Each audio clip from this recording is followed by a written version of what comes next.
All right. Hello and welcome everyone to another Chat and Learn here with Power to Fly. My name is Mariella Marie, and as always, super excited to roll into this next hour with you all.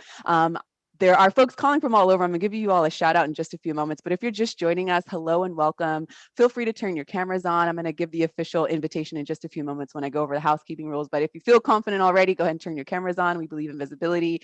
You can write in the chat box. Let us know where you're calling from, and I'll give you a shout out in just a few moments.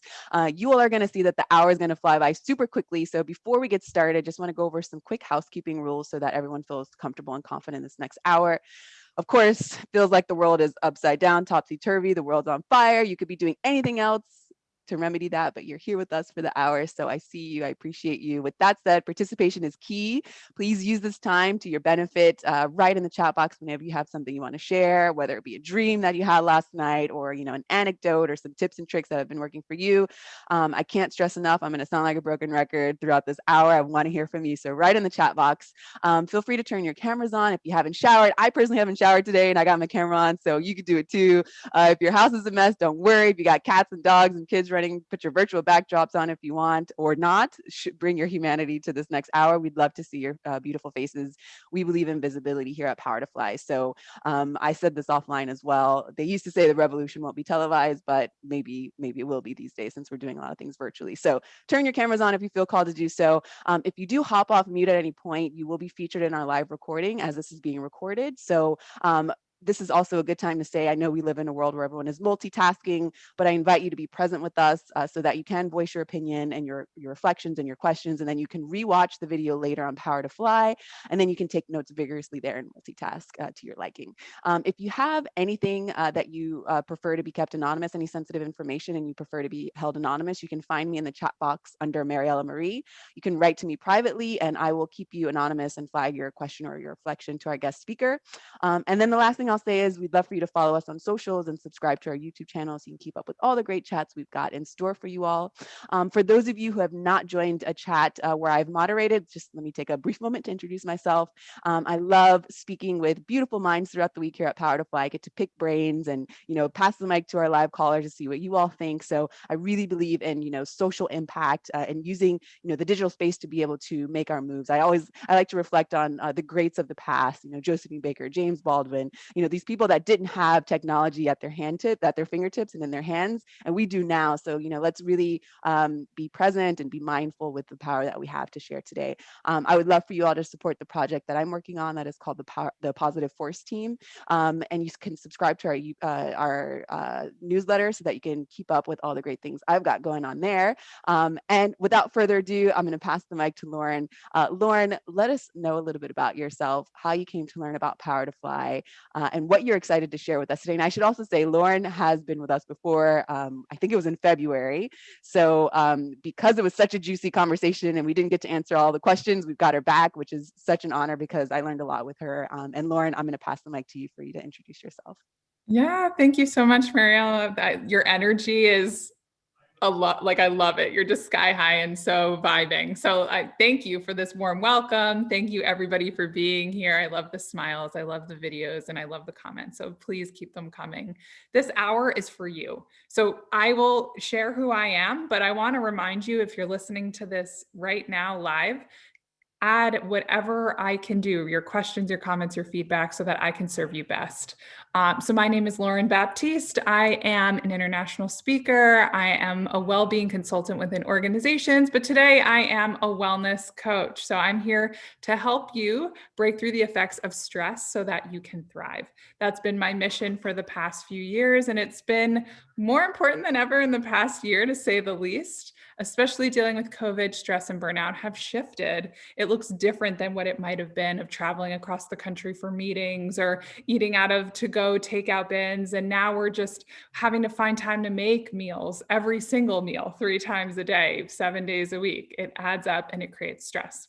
So my background, I worked in corporate for over 10 years. I was working at a Big 4 accounting firm where I personally realized or even manifested the effects of stress in my own body. I saw it in others as well. Anything from psoriasis to people losing their vision because they couldn't stop working, to weight gain loss, early onset diabetes, anxiety, infertility, and it goes on and on and on.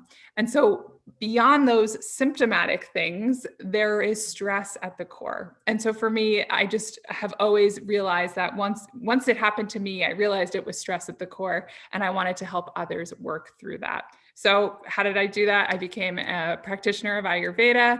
I studied in hormonal health and other modalities like Reiki yoga to really transform that burnout to balance, joy, and high performing productivity.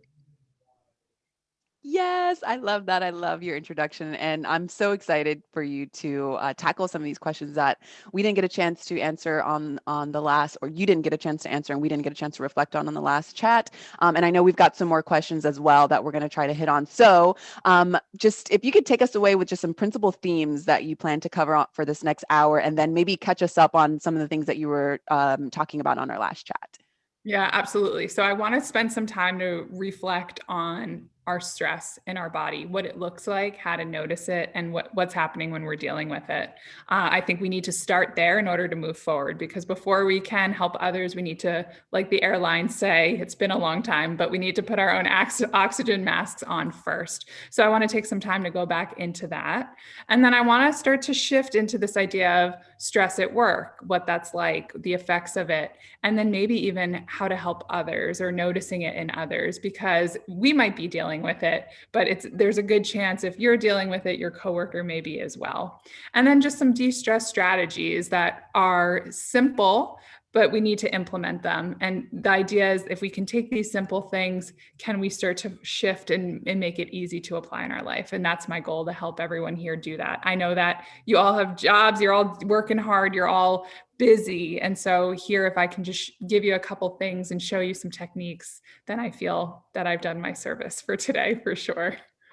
Absolutely. And then I just also want to highlight, because I know we've got some of our underdogs that join the call. And by underdogs, I mean folks who are still looking for, that career pivot, or are applying every day, which is a job in and of itself, So I'd love for you to also approach from that angle, how to not be so stressed out or burn out from, applying for work, and especially during these times, just to keep those underdogs in mind, because, they're working hard. They're contacting recruiters. They're joining these events, and so I just want to also make sure that we're showing love to them. Yeah. Is there anything else? I'm going to stop sharing my screen. Is there anything else you want to say to catch us up with what we chatted about on the last one, or should we roll right into the questions? I think, let me just take a minute to talk about the stress and how it affects our body. And even to your point, when we say like addressing stress in the workplace, and to your point with like underdogs, like I love that, because even we're all working, right? The work is different. It might be shifting from, maternity leave back to even work, or like working through our families, working on things around the house, working on, like you said, finding a job, or I've heard a lot, or like, I want to find my dream job now. Like, I've realized in this time that life is too short. So I hear all of you, and I want to support that. So yes, there might be some specific like manager, employee questions that come up, but also give me some questions. Feel free to throw those on the chat too, where if you're like, okay, I'm dealing with work of finding a job, that those questions might not be in there. I don't believe they are. So chat always gets priority, I think. So being here gets that extra love. But yeah, so to just take a step back, we talked about the effects of stress, and to take an even like bigger step back, the stress is, simply put, the response to a trigger. So if I pinch my shoulder, right, then all of a sudden, right, I feel pain. And that's what stress can be. That pinch could also be a work email, a call, a screaming child in the other room while I'm trying to multitask on an interview, right? It could be so many different things. But the idea is, it's the reaction. And we can't change that and say, let's not stress anymore. But the idea here is, let's pivot our stress. So instead of saying, I'm going to live a stress-free life, it's, let's harness that fire, right? We can harness fire and make a campfire and cook our dinner, or that same fire can burn our house down. And the idea here is, we want to harness that fire of stress so that we can be our best selves and step into our greatest potential. Because if you've ever noticed, it's usually stress that also is that little fire under your bum that like gets you inspired, excited, determined. There's a little bit of fire there. And sometimes there needs to be that stress to push through. Have you ever noticed that? Anybody here? I'm seeing some hands. Absolutely. Sure. Absolutely. And also the fear that like stress can induce fear, but then the realizing the difference between fear of like, okay, I'm afraid to jump in the pool because it's cold, but I want to jump in the pool, like that kind of fear that is like literally pushing you into a leap of faith kind of thing versus, the fear that is for, protecting ourselves. For So I sure. love that trigger, realizing the trigger and understanding, from even a macro level, like getting outside of the micro, like being overwhelmed with the emotion and kind of taking yourself out and realizing, okay, how can I use this fire to like, feed myself, to create warmth, to create this, dancing circle instead of like burning down the whole forest. I love that analogy. Absolutely. And so, one more thing before we dive into the questions, like I'm excited to get into them, and I know time's flying by. But the last thing I want to say before we dive in is there are, especially according to Calmer, this is one source that I really loved. They broke it down into 5 stages, 5 phases of burnout. We talked about this more last time. So, Mariella, maybe we can like add the link so people can like access the old one. But we went into it in detail, starting with the first phase of burnout being this honeymoon phase. And if you even remember, if you've been around closely intimate with a wedding, you can feel the stress of even a good thing. It's called eustress. And so that's a positive stressor, a new job, new excitement, that determination to reach a goal, right? That's the stress we want in our lives. But we notice that if that stress starts to get to us, what we can realize is we move into the second, third, fourth, and fifth phases of burnout that start to lead to um, differences in how I act, differences in how I eat, differences in the way I think, the way that I want to socialize, the way that I show up in the world. And so that can have a whole spectrum to lead me to that burnout, that picture of like the crusty match that's like leaned over or like burnt toast, right? Like that, I think we think of that. But there is a whole spectrum in the middle that we also need to be mindful of detachment, of poor lifestyle, even like things that we're doing counterproductive coping mechanisms to manage stress. So there is a spectrum in the middle, and don't feel like you have to be that crispy burnt toast to be burnt out. There's a lot in the middle that we're going to talk about today. And if you're feeling like I'm not myself, right? According to the World Wide Health Organization, burnout is when you're feeling exhaustion, cynicism, and detachment. So if you're feeling any of those, right, or all three of those, then you may be in a place of burnout. And that's where I just want to create that awareness to start where it's okay. I've been burnt out. I know a lot of individuals. And truthfully, in a study that was about 3 months old, it said 86% of individuals are experiencing symptoms of burnout. Whenever I pull an audience, it's always higher than that. But it's interesting to know that the symptoms of burnout. Are you feeling exhausted? Are you feeling a little extra cynical? Are you feeling a little withdrawn, detached? So notice that within you as we start to answer these questions, because you don't have to be at that I'm at a really bad place, but I might just not be myself right now. And that might be burnout. I love that. And a lot of this rings true to setting boundaries or, maybe overstepping our boundaries or allowing people to overstep our boundaries and then figuring out how to recalibrate. So I love that you're like, you don't necessarily need to be that, really crispy burnt toast. You could be somewhere on the spectrum and then figuring out how to not get there, at least again and again, about creating our boundaries and making sure we can have practice emotional intelligence. As you know, Lauren, I love speaking about emotional intelligence and, so that self-awareness, that self-regulation, that being empathic, and then having those social skills as well. It seems like a ball of, I guess, a ball of fire, as you were mentioning before. And so how do we maintain that and harness that? I just want to shout out folks who are calling from all over just so that we can keep this in mind as well. So we've got folks calling. So first, I should say Lauren is calling from New York. I'm calling from Argentina in Buenos Aires. We've got Chicago on the line representing. We've got Houston, Texas. We've got New York again. We've got Minnesota. We've got Ohio. We've got Kentucky. So let us know if you're just joining us. Let us know where you're calling from so I can give you a shout out. And also, Lauren, keep this in mind as you're reflecting on some of these questions.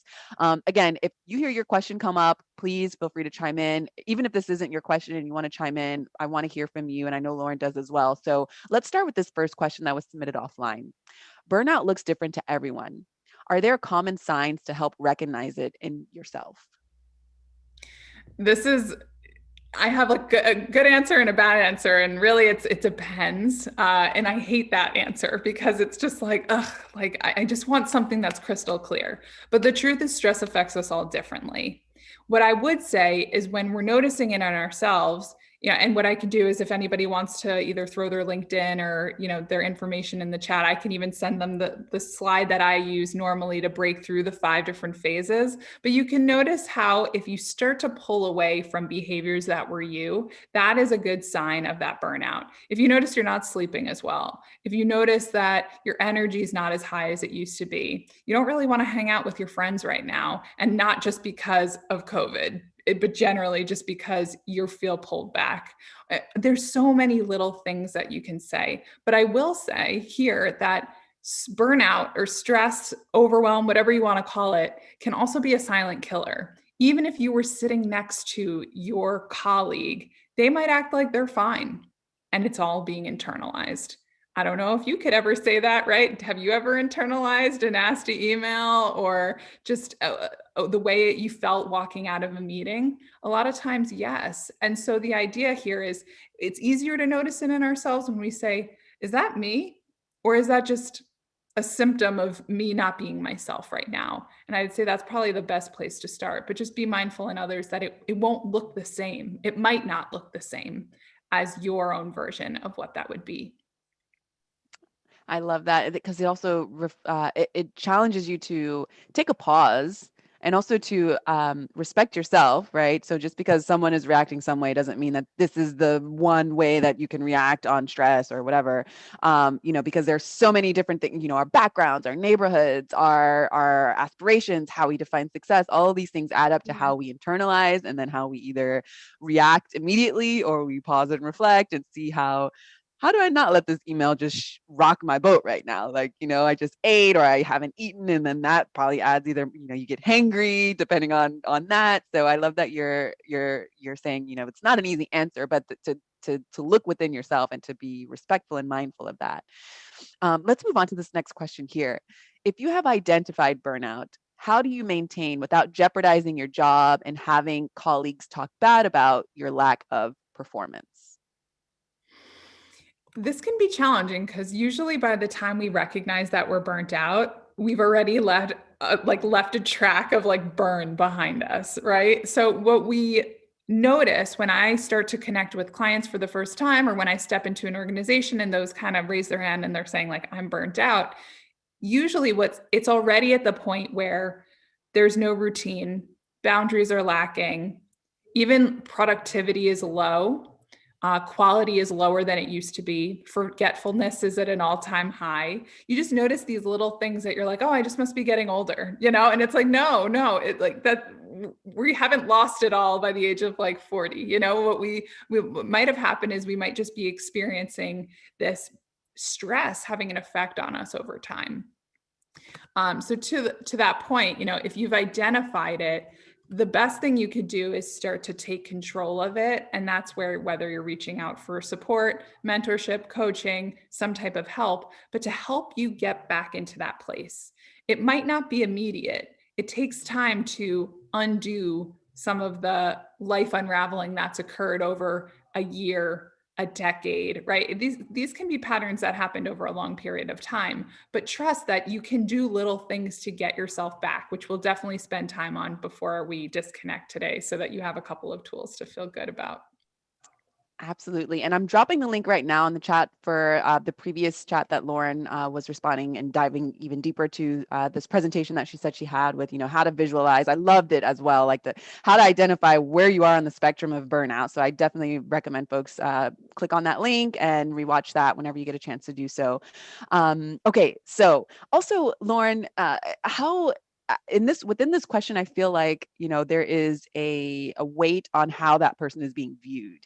How can someone, kind of shed that, like, not being concerned about how the other person is seeing you, but really being true to yourself at the end of the day? What was making you feel good? What's making you vibe, at your highest frequency, and not, taking advantage of your talents and your time, essentially. Right. It erodes over time, without a doubt. If we're not ourselves, people start to see it, and it's it's a reflection of who we are in the moment of time. And so if we notice that people are like, Lauren, why is that wrong again? Or why, you notice that there's like this behavior, it doesn't shift overnight. And unfortunately, what happens is if you start having to deal with, for example, multiple editions or iterations of this one proposal you're putting together, what happens is then your confidence starts to dip, right? Confidence starts to drop. We don't feel as maybe smart or willing as we used to be. Then we don't even feel confident enough to get a new job, right? That's where that imposter syndrome comes in. But stress is having its effect. So that's where it's really important to take control over the things you have control over. I can't control what my boss thinks of me. I can't control what my husband thinks of me, right? Like, or my dog, right? But what I need to know is that I can control how I think of me. And that's where it's really important to do that work. And it might start with, how do I prove to myself that I got this? And it might be getting up at the same time every single morning, turning off the lights and going to bed at a reasonable time. It starts with these small proofs that I can do this, I'm capable, I'm confident. And it's in those little behaviors over time that finally you'll come back to work. It could take a couple of months. Maybe it takes longer depending on the person, but you can step back into your office and they're going to be like, what shifted? Why, you look different, or did you get a haircut? Right? There's almost those questions, but it does take time. So you need to trust that. And instead of just like focusing on what they think of you, focus on what you think about yourself. Yes, put that on a t-shirt. Put that on your forehead. Look at yourself in the mirror and think of yourself first. And in the way that is going to, have a ripple effect and help others as well, right? I'm not speaking of the selfish, look out for yourself, dog eat dog kind of world. I'm saying when you're at your best self, then it's going to have that ripple effect. And I'm sure everyone on this call can reflect on a time when that was true. So putting that into effect in this case makes sense, right? Okay, so let's say that we have figured out, where we are as far as burnout is concerned. How do we communicate that to our employers? This was a question that was submitted offline. Any tips on communicating burnout to employers? I love this question because I think it's so important that that we address it. First of all, one of the things I'll say most when I speak in conversations, especially right now, is to speak up for what you need. Like we talked about, you might be one of those silent killer employees who's still crushing it, who's still showing up, who's still 100% there, but you're rotting away from the inside. So it's really important that you tell them, I'm overwhelmed. Or if you don't feel comfortable telling them that, some of us have really good relationships with our bosses, some of us don't. You may have to just say, I need a long weekend. This project has just been incredibly stressful and I need it. And it could be as simple as that. And if that even feels hard, just say, I need to leave a few hours early today for a personal day. And just start there, but the idea is the more transparent you can be. I love that we said, like, we're in a community of visibility, the better it's going to be. Communication is lacking the most. And you're seeing a postage size stamp of me. Who knows what's beneath the belt? It could be like a baby. It could be 35 pounds. It could be like an extra, it could be a whole, you don't know what's, going on down here. But the idea is, like, if we don't communicate about what we need at that very time, they don't know. And the reality is what you needed 6 months ago might be different than what you need today. So you need to continue to have that conscious and compassionate communication. Yes, I love all. So the way that you're ending these reflections, like, I want to put it on a t-shirt because it's like, have these conscious reflections. We don't do it enough. We don't communicate enough. I feel like we have so much screen time that we get lost in the sauce, and then we're this, in the same room that we've been in for, months, some of us, because of the situation at hand in the world. And so, like, figuring out how to communicate with ourselves, get out of the screen, get out of all the noise, and find that solitude, and try to be as confident and strong in that solitude Sure. as we can, and not transform that into loneliness, or I would say the other way around, how to transform loneliness into solitude, because solitude is beautiful. Like, I love having my time alone. I love going to my cave and doing magic and coming out and being like, shining, let's do this, right? Versus loneliness, where I feel like, oh, I mean, unfortunately, technology has a lot to do with this, that, things are made to keep us attracted to a screen, and then we get involved in all the noise, and then we don't know how to find the power of solitude so that we can reflect and say, Sure. okay, I'm experiencing this, and how do I avoid this, or how do I get out of this situation? I want to turn the table a little bit and speak from the manager's perspective. So this question that was submitted has to do with, communicating from the managerial side to the team. So what can I do as a manager to help my team avoid burnout? The best thing you could do is continuing that communication cycle. I've seen companies do it a lot of different ways. And if you're sending the generic email to everyone that's like, how you doing? Here's a link to our employee resources. Great. Sometimes companies won't even do that. So that's a starting point. I think I've done a lot of surveys in the past year, and most employees don't even know all of their benefits or don't know who to get what they need right now. So if an employer can do that as a bare minimum, I'll say, okay, that's like, I guess, a check the box, but we don't want check the box here. We want compassionate, loving managers that have and breed the future of work in a really powerful way. So in addition to things like that, of letting employees know what they have at resources available to them, what we want to do is schedule catch-ups, create circles like this where we can discuss, where there's no judgment, where we can just say, let's talk about different topics. Some organizations are hiring. I've been doing a lot of speaking, for example, going in, talking about topics like grief, what burnout looks like in the body, a lot of time management, productivity, work-life balance in this new normal, so many different things. So even if you're the manager who's like, I don't think I can do this, but I know my people are experiencing it, there are resources like that out there who can help you navigate these conversations together. Nobody expects you to be the hero. If you're the manager, you don't have to be the hero, but you need to listen and act, right? Isn't that always our job? We just need to listen to what the problem is and take action. And people want to depend on you to help guide them through. And if you can do that, by the other side of this whole pandemic, you're going to have employees that will never leave you because you showed that you care not just about your year-end numbers, but you care about who they are as a human being, and you're supporting them through their thick and thin as well. Yes, the follow-up, right? I love this. Like, okay, send the generic email because you got to check that just to get the ball moving, but like be intentional about it as well. Like, hey, did you take your PTO? Take it. Don't wait till the end of the year. Like, Absolutely. don't wait until you will die if you don't do it. Like, do it now and do it regularly, and having that intentionality behind it. I'd like to move on to this question that, since you were developing, how to be a good leader, essentially, in that response. This question kind of touches on that. So how can we better safeguard against burnout?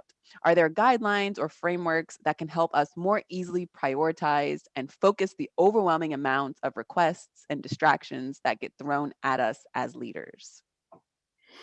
Well, I always like to say, I think we even just touched on it, of like taking your vacation, right? Vacation isn't a gift from your company, it's an opportunity to recover. And if you think about it like that, it no longer becomes a want, it's a need. It's not a desire, it's a requirement. So when we're not hitting our vacation, yeah, we're saving them some money, which they're happy about. We get no added bonus, right? But what we're actually losing is an opportunity to rest. If you've spoken to any Olympian, any Division I college athlete, or just anyone who's trying to run a 5K, they know how important those days off are so that they can show up on their on days even more. And that goes the same for us in, the corporate Olympics too. We need to be able to do the hurdles. We need to be able to navigate the ins and outs of all of the things. And so that's an opportunity right there to think about that we can definitely do as leaders. But the other thing that comes to mind is really to be the leader that you wish to see and allow your employees to develop in their own authentic ways. So what I saw when I was in my most burned out point of my life was that if I didn't do it this way, then it didn't work, right? Then it's like that way or the highway. And so for me, as I became a leader in corporate, it was really important to understand, well, I'm still going to do me because I'm me and I need to be authentic to me. But I'm going to ask, well, what works for you? What's your style? How do you recover? Because for me, it might be a spa day. For them, it might be going out with their friends.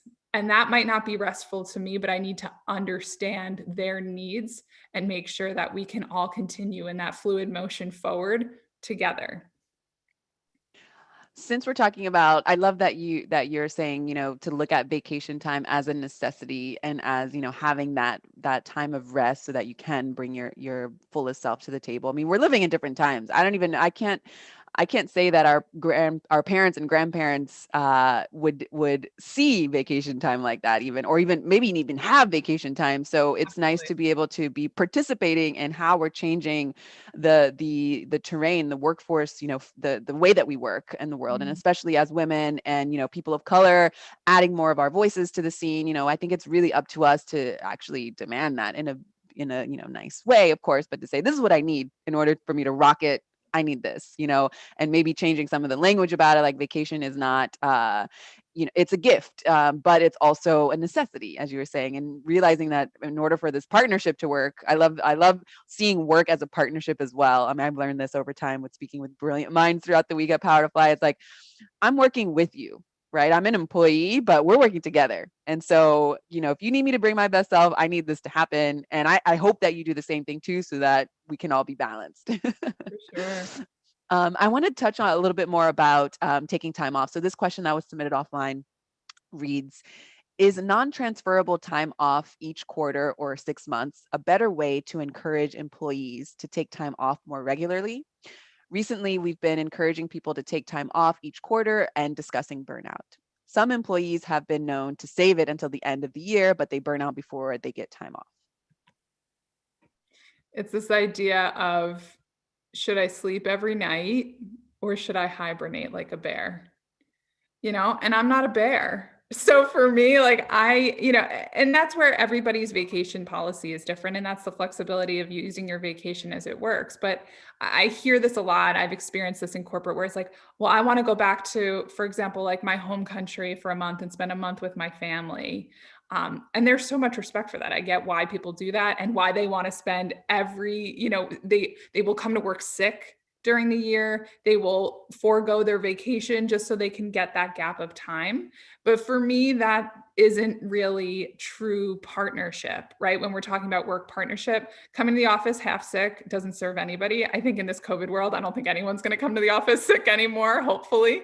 But this idea, we could make that work. It's not that, I think there's compromise in all of it. But if you try to save it all for that, I think it's doing yourself a disservice.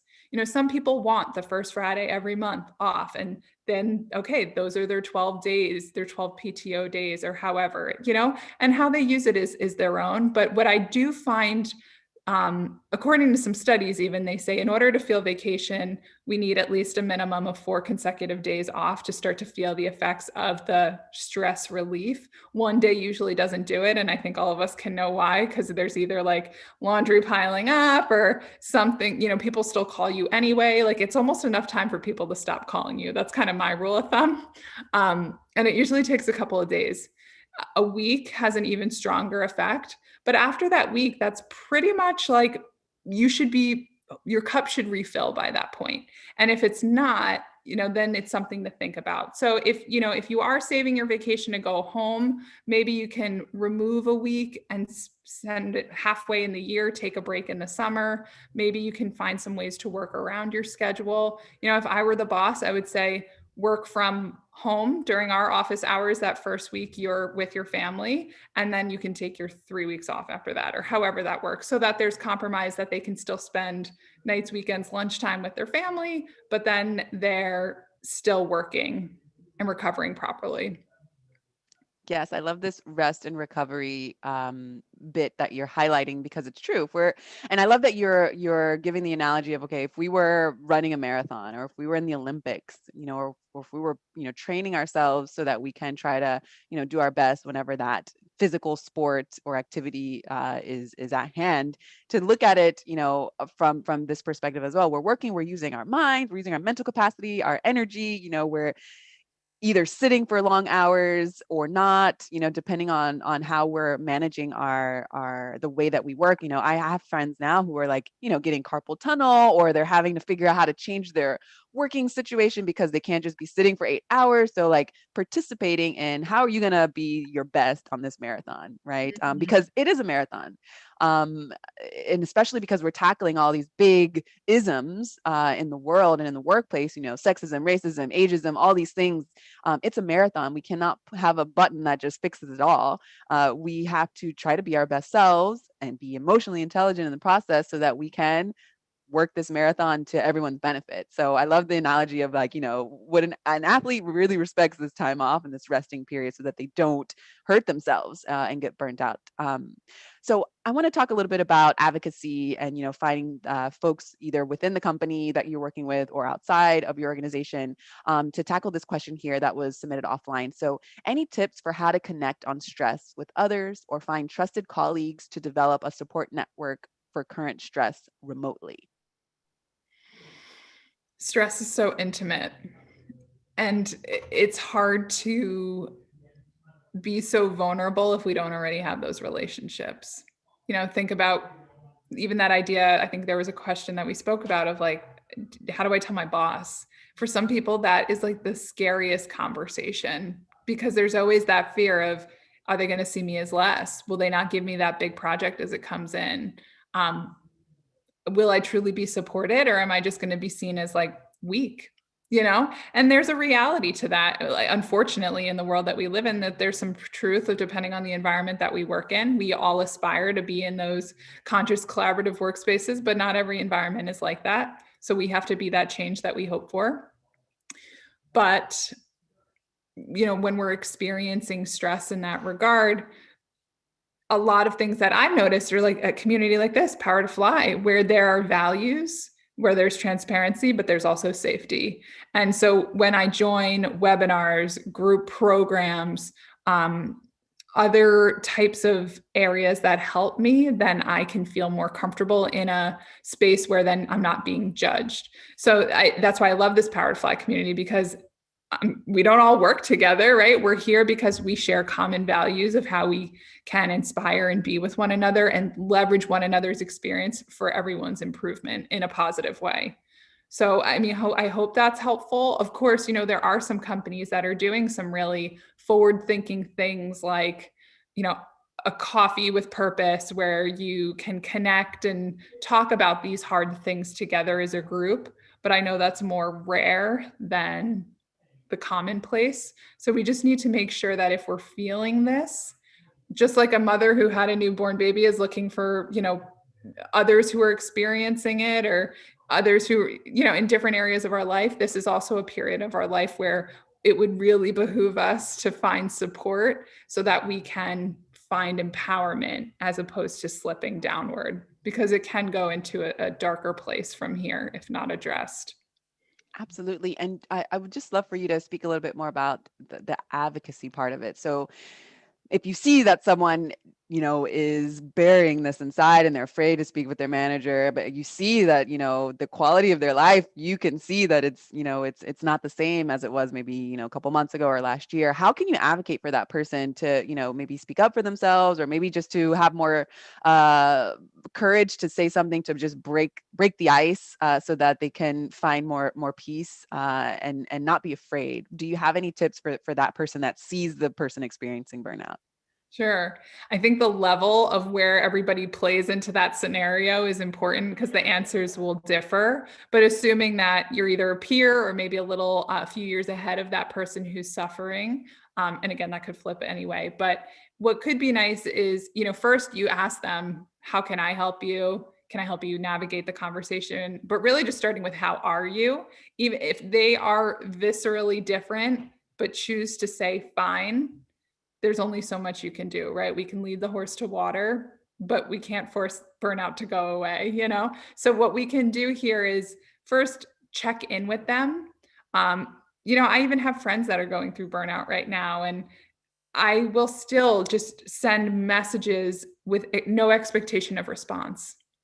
And so there might just be hey, I noticed you did this really well today. You can send a quick email that was like, great job in today's meeting, because their confidence might be eroding, even though they're doing what you would perceive as fine.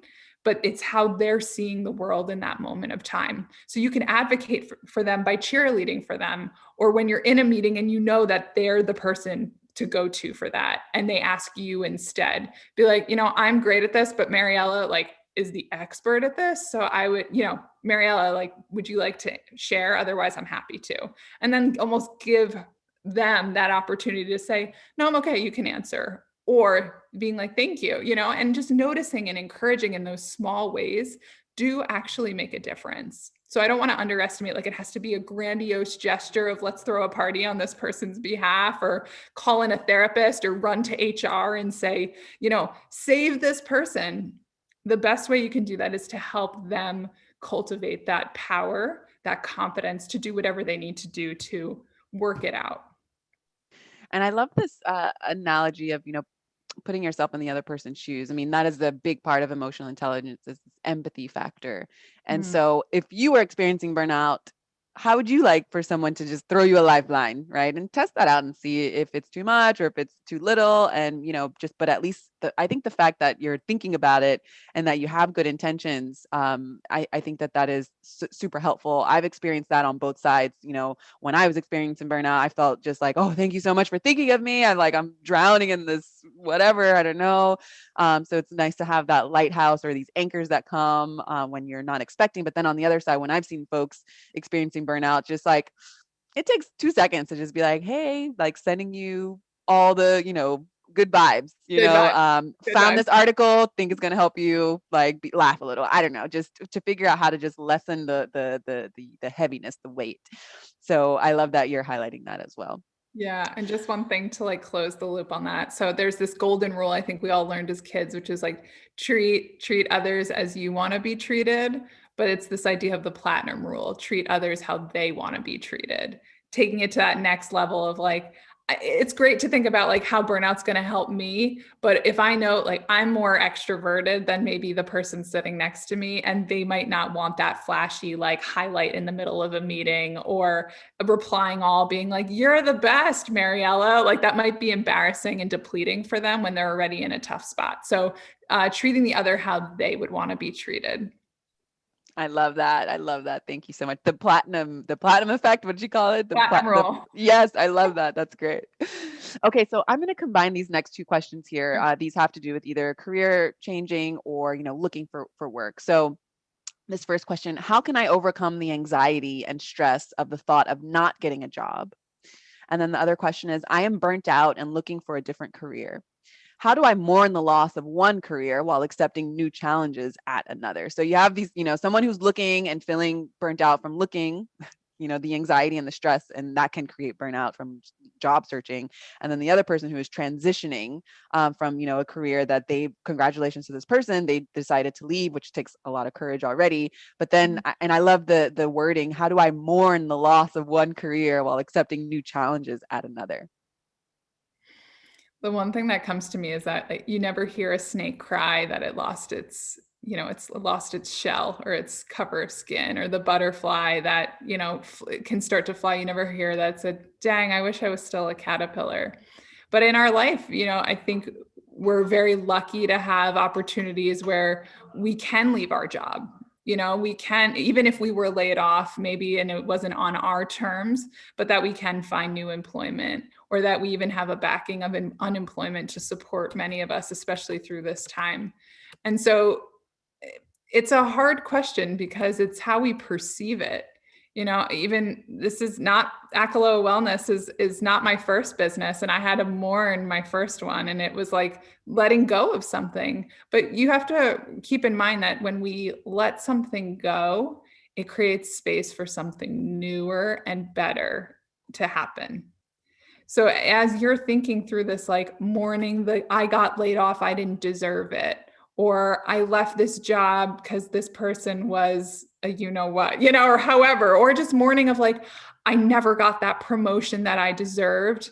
And now they're actually firing me. Like, whoa, like you thought you were going to be promoted to the top of the company, and now you're actually leaving the company, not on your own terms. And so there's a lot of heartache, and it's not, it could be easy as like, it's not personal, it's business. But we all know that's not true. But the truth is, it's how we perceive this. Am I going to see this as lessons learned, or am I going to see this as this time in my life where everything started to go wrong? Because it could truly be that period, that point, that spot in your life where everything pivoted to go right. So it's really how you look through it, the lens that you see it from.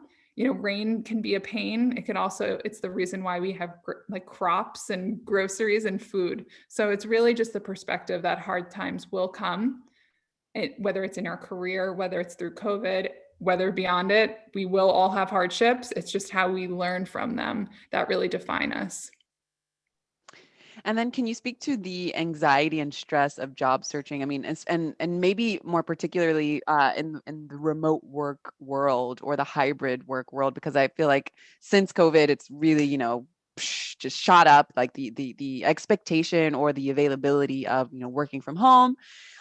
So automatically, so many people are applying for these roles, and then you have this screen in between of getting to know me, and how do I, if I'm introverted, how do I get past that so that I can show my best self, which I know brings a lot of stress and anxiety to someone. So I'd love for you to speak just a little bit about how to manage that in your job search. The virtual aspect of it. Yeah. One thing that I actually love about this virtual aspect is like, I'm seeing your space, like I'm welcoming you into my home, and you're getting a feel for me beyond just seeing me in 3D. You're getting an opportunity to see how I live, see what's going on in the weather beside me, maybe even hear some birds chirping. Like you get an opportunity to experience me. And so it is an opportunity to be more authentic, which can be more vulnerable as well. So you always have that option. Like I can back up against a white wall or put a virtual background on, but it is a nice opportunity for me. Like I always find a nice icebreaker to be like, what room are you sitting in? Or I love that artwork, or that chair looks so comfortable. And then they'll say, what? Oh yeah, yeah. Or like, I got this artwork from this person, and and it creates a story. And I think it's an icebreaker that you probably wouldn't get when you walked into somebody's office interviewing for a job for the first time. Absolutely. So finding the glass half full, because I know that a lot of folks miss being, physically at work or having that space to exchange. We're social beings, so we're figuring out how to rearrange that so that we can still bring our best selves, but not put so much stress on ourselves as well. Absolutely. So we've got about 10 minutes left. I told you all that time would fly. I would love to speak to this question here. And then, of course, if anyone wants to share any, questions or reflections that have come to mind during this last hour, I'm going to open the floor for you all.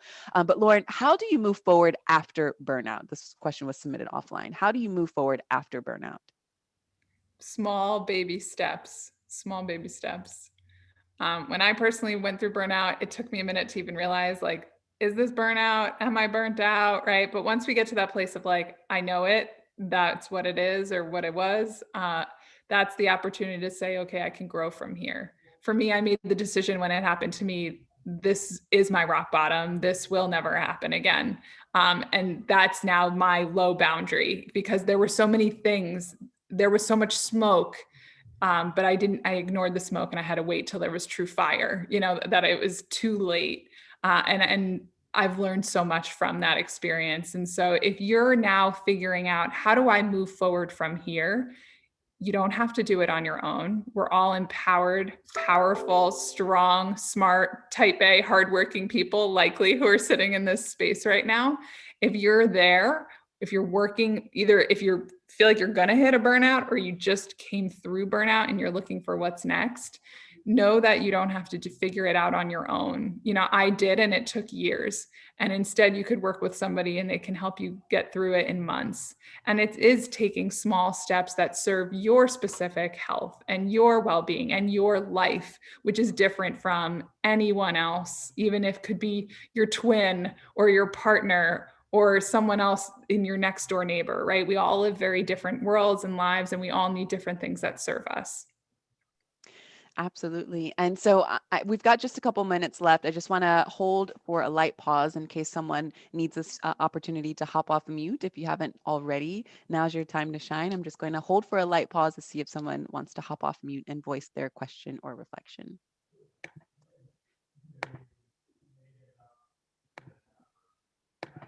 Sometimes it works, sometimes it doesn't, and that's okay. But I like to practice emotional intelligence there and give folks an opportunity.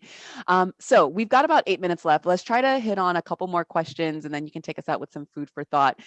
This question really intrigues me, that was submitted offline. Do you know of any herbs that help? And I would love for you to just dive into some of your Ayurvedic, awareness on how we can just be more balanced and use some of this intelligence and research that you have from that part of your bag of tricks. So this question is, do you have any herbs that can help?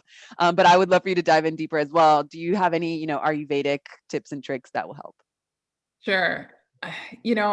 Herbs, as an Ayurvedic health counselor, I don't even go to herbs until we are far down the path. I know a lot of people enjoy adaptogens like, some of the different types of tulsi or the horse root or ashwagandha or some other things. Just be mindful of how you take it, because it can actually have a counter effect as well. It's not that it's dangerous. It's just knowing, like any prescription or any type of herb, too much could be too much. So I always just say, like, if you're dabbling in that space, dabble slowly, and wait and see. But so what I would say instead of herbs is look at what's on your plate.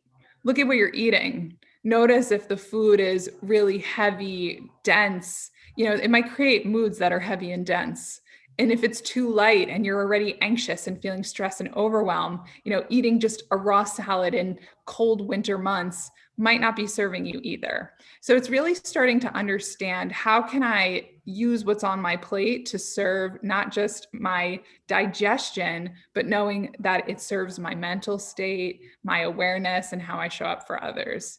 The easiest way to do that is eat your meals every day. Most of us do the 3 meals, but I know there's some questions around like intermittent fasting and things, but eat your meals regularly and consistently, and then try to eat food locally, knowing from a local farmer's market or what's in your area, because likely that's the medicine that balances the season of that time of year and what's good for you in your life at that time. I love that. And I know that might seem like a lot of work for folks to like make sure that they, can figure out how to balance their plate. A lot of folks like to just order it, it arrives, let me continue in my life. But maybe that's a sign to also like slow down and be more mindful of what are we consuming. We are what we eat, right? Is another like age old adage. And it's like, okay, well, how can I be mindful of that? I love that you're put it on the table. What's on the table? What do we have? Are we able to see ourselves in it? Are we able to like have this nice reaction to it? And I love Ayurveda for that reason. Just it's about the balance and knowing that your body is beautiful and different and specific, and to be in touch with that so that you don't just take on, okay, I need to diet, so that means I need to have like salads all the time, but then how that could have a counter effect, like you just said, like maybe you need something a little more like wholesome, Yeah. like a soup instead of a salad. So Lauren has dropped in the chat how to stay connected with her. But for those who are not joining us live, can you just let us know with your voice how to connect with you so folks can continue to support the great work that you're doing and maybe speak to you a little bit more about all these beautiful things that you're speaking about today? Absolutely. So you can visit me at achaloawellness.com. That's ACHELOA wellness spelled out. Or you could type in Lauren Baptiste and you'll likely find me on the Google or wherever you look. I'm on Instagram, LinkedIn. I love LinkedIn, connecting there, especially when we're talking about corporate and work. So if you even want to share your LinkedIn if you're here live, or if you want to link me in and just say, found you in Power to Fly, I will absolutely add you. I just don't add people I have no connection to. So just say that and I'll make sure that we're we're joined. But yeah, just being really mindful, right? If we don't know, right, that's where it's like, let's take it back to the basics of where we started this conversation. If we're not feeling ourselves, you don't need to know what you're feeling. You don't need to diagnose yourself, but you need to know that you're not yourself, and maybe just notice the little symptoms of how you're not yourself. Then you can work with somebody. Again, you don't need to be the doctor of your own life. You just need to be the person that's willing to raise their hand and say, can someone help me? My boss, my partner, my best friend, even my dog can help me work through my stressful days, right? So take the time to do that action for yourself. Because again, if you're one of those silent killers we talked about, who's just sitting there in silence, who's suffering, rotting from the inside out, it doesn't have to be like that anymore. Absolutely. I echo everything that you're saying. And I love this, this intentionality behind bringing your best self, but first starting by, looking at yourself in the mirror and making sure that you have the space to raise your hand. Otherwise you will be the silent killer that you're speaking about. That's a very clear way of like, okay, I don't want to get there. How can I take a few steps back? And I'd love for you to leave us with some more food for thought. You have dropped so much knowledge already, but just because we've got about 3 minutes left and I want to maximize our time, what is something that you wish you would have known in the past? So past Lauren, your younger self, maybe when you were starting out in the corporate world or when you were studying, what's something that you would have wished that you would have known, or something that you would like to tell your past self right now? A lot of things. Don't go that night. Like, don't go to that party. No, I'm just kidding. But the one thing I would say is, there's things happening to our body, and there are things happening in our mind that we think is our normal. Even as simple as constipation or heartburn, that's consistent, or as different as irregular menstrual cycles or anxiety. These are not you. These are expressions of imbalance. So instead of saying, I'm that person that always has X, notice that that is an opportunity for positive change. Otherwise, that small dis-ease, which I experienced as burning eyes and skin rashes and minor depression, can turn into a full dis-ease, of full depression, full anxiety, full all these things. So it's an opportunity. If you can fill in this blank of like, oh, in my body, I always experience blank, or in my mind, I'm always feeling blank.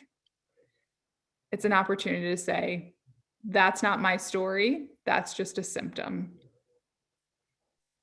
I love that, because we are often taught, at least in Western education and at least in the public school systems in the States, is what I can speak on because that was my reality.